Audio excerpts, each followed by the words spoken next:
ஏ ஜோதி, அடுப்புல பாலை காய வச்சிருக்கேன், அத கொஞ்சம் பாத்துக்கோ. இங்க குழுவுக்கு எல்லாரும் வந்துட்டாங்களாம். நான் போய் ஒரு கையெழுத்து மட்டும் போடணும், போட்டு வந்துடுறேன். பாத்துக்கோ. என்ன பால் திஞ்ச வட வருது? ஏ ஜோதி, உங்ககிட்ட சொல்லிட்டு தானே போனேன். அங்க என்னடானா பாலெல்லாம் பொங்கி பாத்திரமே அடிபிடிச்சு போயிருச்சு. நீ போய் பாலை பார்க்காம என்ன பண்ணிக்கிட்டு இருந்த? இல்ல, நீ கொஞ்ச நேரம் கழிச்சு போய் பார்க்கலாம். அதை மறந்துட்டு அப்படியே மறந்து உட்காந்துட்டேன். அப்படி அந்த செல்லுல என்னதான் இருக்குதுன்னு நீ உன்னையவே மெய் மறந்து பாத்துட்டு இருக்கிற. இப்போ உன் பிள்ளை தூங்கி எந்திரிச்சது பால் கட்ட அழுவானே, நீ என்ன செய்ய போற? அந்த செல்லை தூக்கி தூர போட்டுட்டு போய் ஆகிற வேலையை பாரு. அண்ணி, அண்ணி, சாப்பாடு ரெடி ஆயிடுச்சா? ரொம்ப பசிக்குது. இந்த வர்றேம்மா. உட்காந்து சாப்பிடு. தண்ணி வந்துட்டு வரேன்.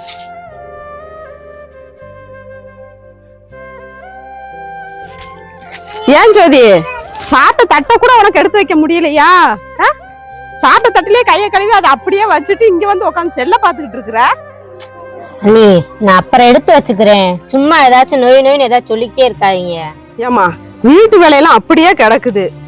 அந்த துணியை துவைக்கலாம், பாத்திரத்தை விளக்கலாம். நேத்து துவைச்ச துணியை அள்ளிட்டு வந்து போட்ட மணிக்கு கிடக்குது, அதை மடிச்சு வைக்கலாம்ல. சரி, அதெல்லாம் கூட விடு. வெயில் என்னமா அடிச்சுக்கிட்டு இருக்குது. அங்க வாரு, பிள்ளைக்கு தலைக்கு எண்ணெயை வச்சு தலையை வாரி விட்டுருக்கியா? அண்ணி, நானே என் புருஷன் சண்டை போட்டு வந்து அன்னை வீடு வந்து இருந்தா நீங்க ரொம்ப அதிகாரம் பண்ணிட்டு இருக்கீங்க. நான் என்னப்பா அதிகாரம் பண்ணேன்? ஆமா, எப்ப பார்த்தா அதை செய் இதை செய்ய ஏதாச்சும் ஒரு வேலை சொல்லிட்டு தானே இருக்கீங்க. என்னைய சும்மா உட்கார விடுறீங்க. ஆமா, நீ சும்மா உட்காந்துக்கிட்டு எப்ப பார்த்தாலும் செல்ல பாத்துக்கிட்டு தான் இருக்கிற. அதான் வீட்டுல ஏதாவது ஒரு வேலை இருந்தா பாருன்னு சொன்னேன். அதுவும் இல்லாம உன் பிள்ளை சாப்பிட்டுச்சா வச்சுச்சா என்ன பண்ற ஏது பண்ற நீ கண்டுக்கவே இல்ல.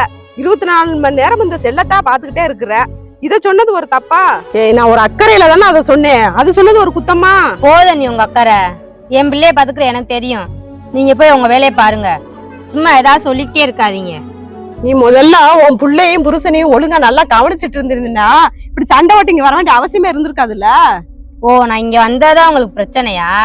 ஏய், முட்டாள் மாதிரி பேசிட்டு இருக்காத. நான் அப்படி சொன்னானா?